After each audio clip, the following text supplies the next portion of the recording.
Eu estava falando sobre Deuteronômio 6, né? Do versículo 6 ao 7, que dizem que todas essas palavras, ou seja, todos os princípios de Deus que hoje Deus estava ordenando, né?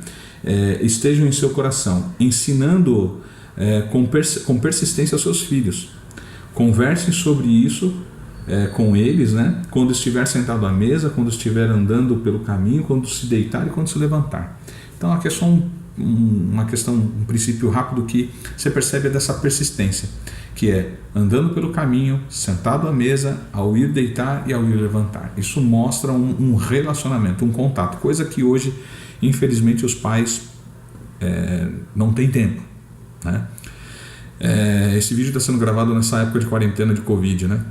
E do vírus chinês. Alguns não gostam que fala assim, mas eu chamo também, né? Enfim, essa quarentena acabou remetendo para uma situação inusitada, né? Para uma situação diferente, que é o maior convívio dos pais com os filhos, né? E aqui nesse texto você observa que precisa desse tempo. A gente ouve um discurso de muito tempo, de tempo de qualidade. É melhor 5 minutos de qualidade do que 2 horas sem qualidade. Nós não podemos fazer isso como uma verdade absoluta, tá? Porque isso daí, para mim, acaba sendo uma desculpa, uma justificativa pela falta de tempo que os pais têm. E é inerente, não tem como abrir mão de tempo para que você possa instruir os seus filhos. Não tem como você dizer para mim que em 5 minutos você vai conseguir instruir ou bem instruir o seu filho. Eu sei que tem trabalho, a gente vai falar sobre essa questão de trabalho também, mas essa conta não fecha. Isso aí é um discurso, de certa forma até politicamente correto, mas que não é uma verdade. Você sabe que na prática isso não acontece, demanda de tempo. A palavra de Deus está dizendo aqui, andando pelo caminho. Ou seja, você tem que estar andando, convivendo com o teu filho, sentado à mesa, que é um outro princípio que também remete para contar. Eu não ando ao caminho, eu não tenho tempo para isso, não, muito menos sento à mesa. E ao deitar e ao levantar, enfim, observe aí aquilo que a palavra de Deus está relatando sobre essa questão e da responsabilidade que é dos pais. De novo, como eu comentei no começo do vídeo, acaba aí meio que terceirizando isso para a escola, a igreja, avós, cuidadores, professores e aí vai, né? Mas essa responsabilidade de instrução, eu não estou falando de matemática, português, inglês, ciências, geografia, não. Isso daí é realmente a responsabilidade da escola, né? Eu estou falando de princípios de ensinos para a vida do seu filho, é responsabilidade dos pais. Hoje nós vivemos 2/3, a princípio, de famílias fora daquela estrutura que eu falei do primeiro vídeo. Lembra a estrutura de pai, mãe, né? Hoje nós temos em torno de 2/3 das famílias já não estão mais nessa estrutura, está em outras estruturas, envolvendo talvez pais, envolvendo que a criança está sendo criada só pela mãe ou só pelo pai, onde tem talvez aí um segundo casamento, né? Ou seja, ou até mesmo uma questão aí de homossexualismo, uma questão de adoção, que é uma outra estrutura familiar, se é que a gente pode chamar. Eu não entendo que seja uma estrutura familiar, para mim isso é uma dupla, né? São 2 pessoas, mas não é um casal, né? E é também uma família fora dessa estrutura bíblica, né? A gente vai falar um pouquinho depois sobre os textos bíblicos que nós vamos ler, tá bom? Bom, seguindo aqui nos textos, lá em Eclesiastes diz lá: descobri que todo trabalho e toda realização surgem da competição que existe entre as pessoas.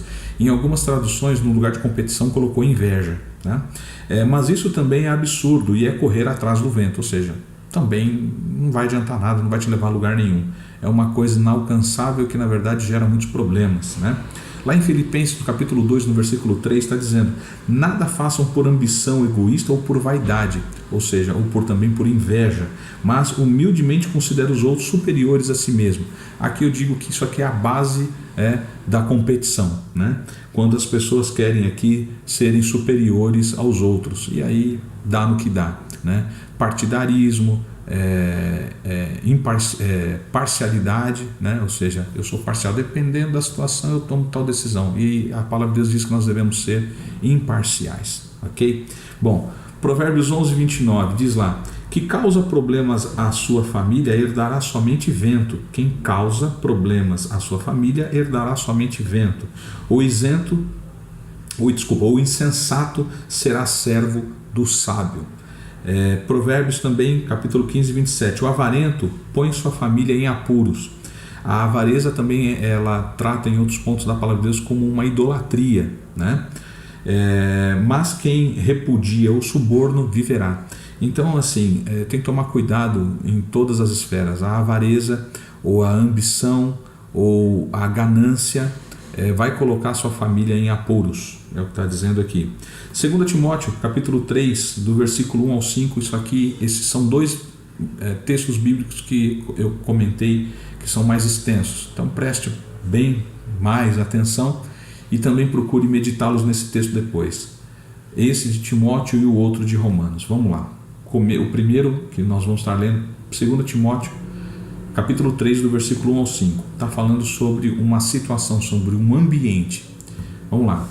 Sabe, porém, isto, que nos últimos dias sobreviverão tempos trabalhosos, porque haverá homens amantes de si mesmos, avarentos, presunçosos, soberbos, blasfemos, desobedientes a pais e mães, ingratos, profanos, sem afeto natural, irreconciliáveis, caluniadores, incontinentes, cruéis, sem amor para com os bons, traidores, obstinados, orgulhosos, mais amigos dos deleites do que amigos de Deus, tendo aparência de piedade, mas negando a eficácia dela.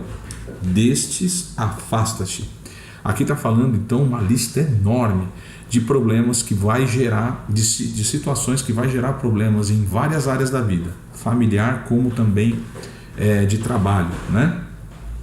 Então observa aqui que ele relata uma série de coisas aonde vai afetar a sua vida e mostrando aqui um egoísmo muito grande. É isso que tem que tomar cuidado no relacionamento familiar. Vamos aqui para outro texto de Romanos, capítulo 1, do versículo 20 ao 32.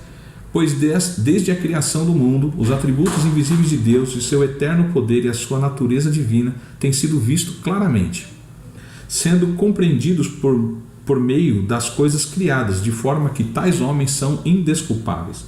Porque, tendo conhecido a Deus, não o glorificaram como Deus, nem lhe deram graças, mas os seus pensamentos tornaram-se fúteis e os seus corações insensatos se obscureceram.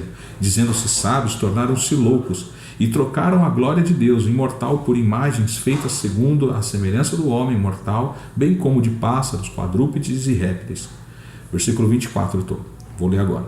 Por isso Deus os entregou à impureza sexual, segundo os desejos pecaminosos dos seus corações, para a degradação dos seus corpos entre si. Trocaram a verdade de Deus pela mentira e adoraram e serviram as coisas e seres criados no lugar do Criador, que é bendito para sempre. Amém. Por causa disso, Deus os entregou às paixões vergonhosas. Até as mulheres tornaram suas relações sexuais naturais com os homens por outras mulheres, contrárias à própria natureza. 27. Da mesma forma, os homens também abandonaram as relações naturais com as mulheres e se inflamaram de paixões pelos outros. Como aqui, bem claro, o texto bem claro, falando sobre a prática homossexual. Começaram a cometer atos indecentes, homem com homens, e receberam em si mesmos o castigo merecido pela sua perversão. Além do mais, visto que desprezaram o conhecimento de Deus, ele os entregou à sua disposição mental reprovável para praticarem o que não deviam. Tornaram-se cheios de toda sorte de injustiça, maldade, ganância e depravação. Estão cheios de inveja, homicídios, rivalidades, engano e malícia. São bisbilhoteiros, caluniadores, inimigos de Deus, insolentes, arrogantes, presunçosos, inventaram maneiras de praticar o mal, desobedecem seus pais, são insensatos, desleais, sem amor pela família e implacáveis. Embora conheçam o justo decreto de Deus de que as pessoas que praticam tais coisas merecem a morte, essa morte aqui precisa ser bem compreendida, né? Porque senão vai falar que a gente é homofóbico, né? Não somente continuará não somente continuam a praticá-las, mas também aprovam aqueles que as praticam. Então aqui está falando, e não só da homofobia, né? Não só da homossexualidade, mas está falando de uma série de atitudes que remetem para um comportamento que não agrada a Deus. A homossexualidade aqui é um dos itens que Deus deixa claro que não o agrada, né? E eu sei que é muito difícil falar isso hoje em dia, porque as pessoas deturpam, as pessoas falam muito mal sobre isso, né? E entra nessa questão de homofobia, como eu falei agora há pouco, né? Que também é uma percepção totalmente deturpada, né? E principalmente com relação ao cristão, né? O cristão não pode, não deve ter um comportamento como dizem que tem, porque basta falar sobre o assunto já taxa como homofóbico. Mas eu não vou entrar nesse ponto porque não é o foco desse vídeo. O que nós precisamos aqui entender é que esses comportamentos, o quanto minam e vem minando, principalmente como eu falei no outro vídeo, desde a década de 60 para cá, minando esses princípios da palavra de Deus, ou seja, desestruturando a família. Nós precisamos olhar para isso, refletir sobre isso, qual é o nosso entendimento e o nosso comportamento diante de tudo isso. A palavra de Deus, ela não muda e ela é perfeita, apta para nos ensinar, como está lá em 2 Timóteo 3,16, apta para nos ensinar, apta para nos corrigir, apta para nos alertar, para nos instruir na verdade e na justiça. Então a gente precisa entender tudo isso. A palavra de Deus aqui relata uma série de situações que afetam diretamente a família, a qual Deus instituiu. De novo, pense nisso, ore por isso, se envolva com as coisas de Deus. Só assim você vai colher os frutos bons que Deus tem para a sua vida e para a sua família. Esposo, ame a sua esposa. Esposa, ame o seu esposo. Pais, amem os seus filhos da forma correta, que seria instruí-los, prepará-los para a vida. Deus abençoe. Fiquem na paz do Senhor Jesus.